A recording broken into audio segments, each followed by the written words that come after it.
चलिए, तो आज हम हिंदी व्याकरण के एक महत्वपूर्ण टॉपिक लेकर आए हैं, संज्ञा। तो आज हम लोग पढ़ेंगे संज्ञा के बारे में कि संज्ञा क्या है और उनके भेद। तो आइए चालू करते हैं। बोर्ड पर लिखा गया है, किसी वस्तु, व्यक्ति, स्थान या भाव के नाम को संज्ञा कहते हैं। किसी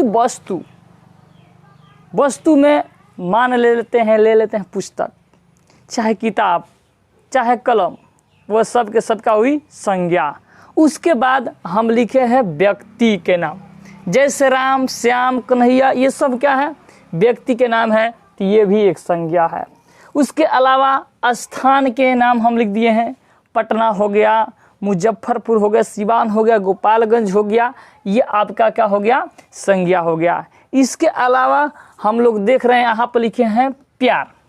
प्यार है भाववाचक संज्ञा है, यानी भाववाचक संज्ञा वो होते हैं जिनको हम लोग सिर्फ अनुभव करते हैं, उसे भाववाचक संज्ञा कहते हैं, इत्यादि। इसके बाद संज्ञा के भेद देखते हैं। संज्ञा के भेद, तो संज्ञा के 5 भेद होते हैं।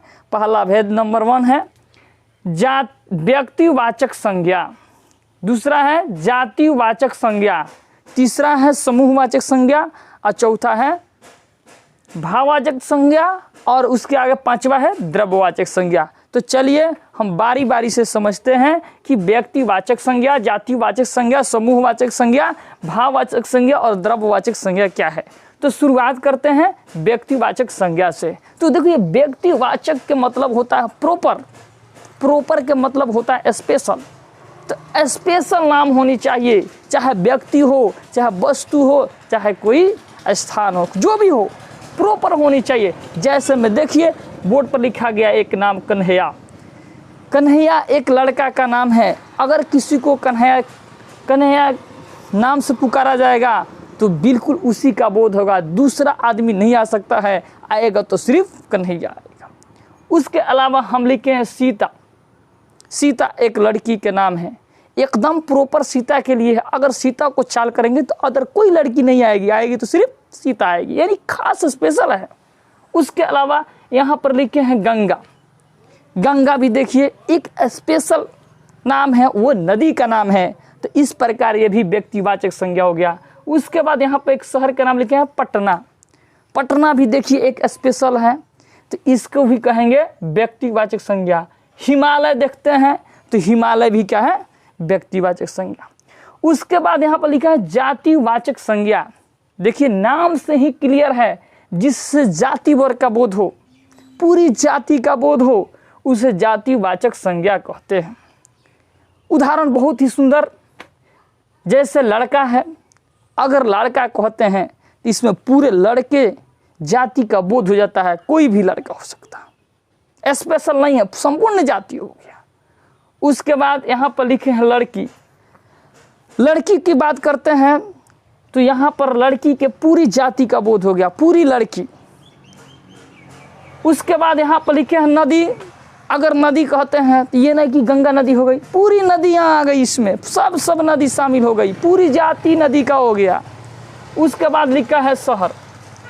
शहर कहने से पूरे शहर इसमें शामिल हो जाते हैं। उसके बाद लिखा है पर्वत, तो इसमें भी पूरे पर्वत आ जाते हैं। आइए फिर इस दोनों को बढ़िया से समझते हैं, किसको? व्यक्तिवाचक संज्ञा और जातिवाचक संज्ञा को। तो देखिए यहाँ पर व्यक्तिवाचक में हम लिखे हैं कन्हैया स्पेशल है, तो उसका जातिवाचक का लिखे हैं लड़का।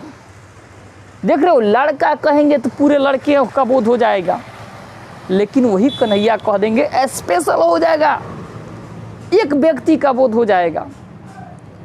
इसलिए कन्हैया जो है व्यक्तिवाचक है और लड़का उसका जातिवाचक हो गया। दूसरे उदाहरण बड़ी अच्छा है, सीता।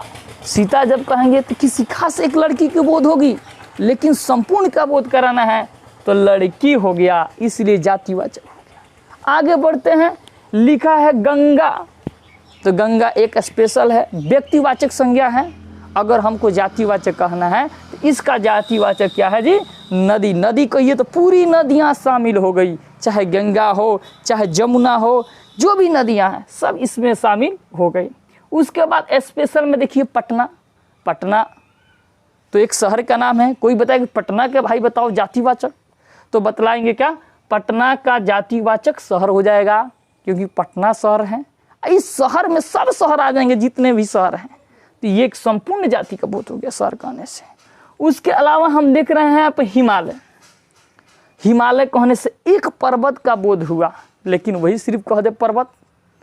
पर्वत कह दें तो सब पर्वत इसमें शामिल हैं, तो यहाँ पर पर्वत का हो जाएंगे जातिवाचक और हिमालय का हो जाएंगे व्यक्तिवाचक। उसके आगे यहाँ पर लिखा हुआ तीसरा समूहवाचक संज्ञा। देखिए नाम समूह, जिससे समूह का बोध है। और समूह एक से नहीं बनता है, दो या दो से अधिक, चाहे व्यक्ति हो वस्तु हो, उससे समूह का बोध है, उससे समूह बनता है। तो जिससे समूह लगे कि समूह का बोध हो रहा है, समूह का ज्ञान प्राप्त हो रहा है, तो उसे कहेंगे समूहवाचक संज्ञा। जैसे में लिखे हैं वर्ग। क्लास तो एक आदमी से होता नहीं है, वह तो समूह हुआ नहीं, बहुत लोग होता है तब उसको कहते हैं क्लास। वर्ग कहते हैं तब वर्ग कौन वाचक संज्ञा हो गया? समूहवाचक संज्ञा हो गया।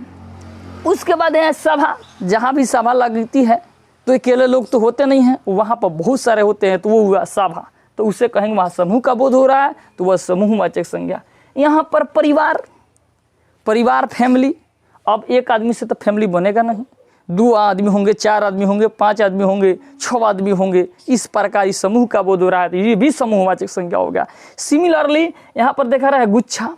गुच्छा एक गुच्छ से तो बनता नहीं है, गुच्छे में बहुत एक होता है, जैसे चाबी गुच्छा, तो चाबी गुच्छा में एक रख दीजिएगा तो चाबी गुच्छा नहीं, उसमें बहुत सारे चाबियाँ होती है, तो वो हो गया परिवार समूहवाचक संज्ञा। अब अगला लिखे हैं भाववाचक संज्ञा। अब भाववाचक संज्ञा कौन होते हैं जी?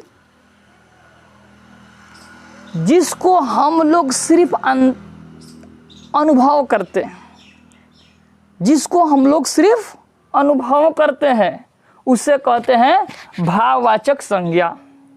जैसे देखिए ईमानदारी। ईमानदारी के कोई भी आदमी क्या करता है? अनुभव करता है, अंदाज लगाता है। बेईमानी अनुभव करता है, ठीक है। उसके अलावा अच्छाई, किसी भी अच्छाई को हम लोग सिर्फ अनुमान लगाते हैं, अनुभव करते हैं। अच्छाई हो गया, बुराई हो गया, इसके अंतर्गत जवानी हो गया, बुढ़ापा हो गया, लड़कपन हो गया, सभी के सभी क्या है? भाववाचक संज्ञा, जिसको हम लोग सिर्फ अनुभव करते हैं, अंदाज लगाते हैं। उसके बाद है द्रव्यवाचक संज्ञा। तो द्रव्यवाचक संज्ञा वे संज्ञा होते हैं जिसको सिर्फ हम लोग नापते हैं या तौलते हैं। नापते हैं या तौलते हैं उसको कहते हैं द्रव्यवाचक संज्ञा। अब नापने की बात क्या है? तो हाँ भाई दूध है, दूध को हम लोग नापते हैं। पानी है, पानी को मापते हैं। ये सब के सब क्या हुआ? द्रव्यवाचक संज्ञा। तौलने की बात हो गया, चावल है, कोयला है, सोना है, चांदी है, ये सभी के सभी क्या है? द्रव्यवाचक संज्ञा, जिसको हम लोग तौलते हैं। ठीक है, थैंक यू।